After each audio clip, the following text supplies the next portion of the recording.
দেশে দুর্ঘটনার হার কমিয়ে আনতে দেশের সব ধরনের সড়কে যান চলাচলের সর্বোচ্চ গতিসীমা বেঁধে দিয়েছে সরকার। বাংলাদেশ সড়ক পরিবহন কর্তৃপক্ষ বিআরটি এর সুপারিশে এই নীতিমালা প্রজ্ঞাপন জারি করেছে সড়ক ও মহাসড়ক বিভাগ। আজ থেকে এই নীতিমালা কার্যকর হবে বলে জানানো হয়েছে।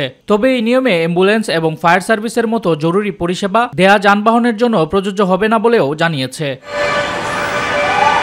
কোথায় সর্বোচ্চ কেমন গতিতে চালাতে হবে গাড়ি? এক্সপ্রেসওয়েতে প্রাইভেট কার, বাস ও মিনিবাসের গতিসীমা হবে ঘন্টায় ৮০ কিলোমিটার, মোটরসাইকেল ৬০ কিলোমিটার এবং ট্রাক চলবে ৫০ কিলোমিটার গতিতে। সিটি কর্পোরেশন, পৌরসভা এবং জেলা শহরের এলাকায় মোটরসাইকেল ও ট্রাক ঘন্টায় সর্বোচ্চ ৩০ কিলোমিটার গতিতে চলতে পারবে। অন্যান্য যানবাহনের জন্য ওই গতিসীমা ঘন্টায় ৪০ কিলোমিটার।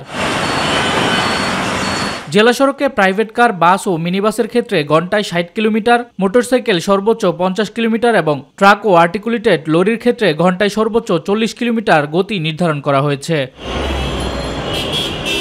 উপজেলা ও গ্রামের রাস্তায় স্থানীয় প্রশাসন, শিক্ষা প্রতিষ্ঠান, ধর্মীয় প্রতিষ্ঠান, হাসপাতাল, বাজার ও আবাসিক এলাকার কাছাকাছি গতিসীমা নির্ধারণ করে দেবে। তবে জাতীয় সড়কে ৪০ কিলোমিটার এবং আঞ্চলিক মহাসড়কে ৩০ কিলোমিটারের বেশি হবে না। নির্দেশিকায় আরও বলা হয়েছে, সর্বোচ্চ গতিসীমার এই বাধ্যবাধকতা শুধুমাত্র স্বাভাবিক অবস্থায় প্রযোজ্য হবে।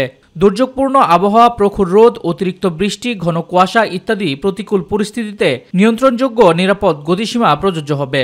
দৃষ্টিসীমা বেশি মাত্রায় কমে গেলে বা একেবারে দেখা না গেলে মোটরযান চালানো বন্ধ রাখতে হবে।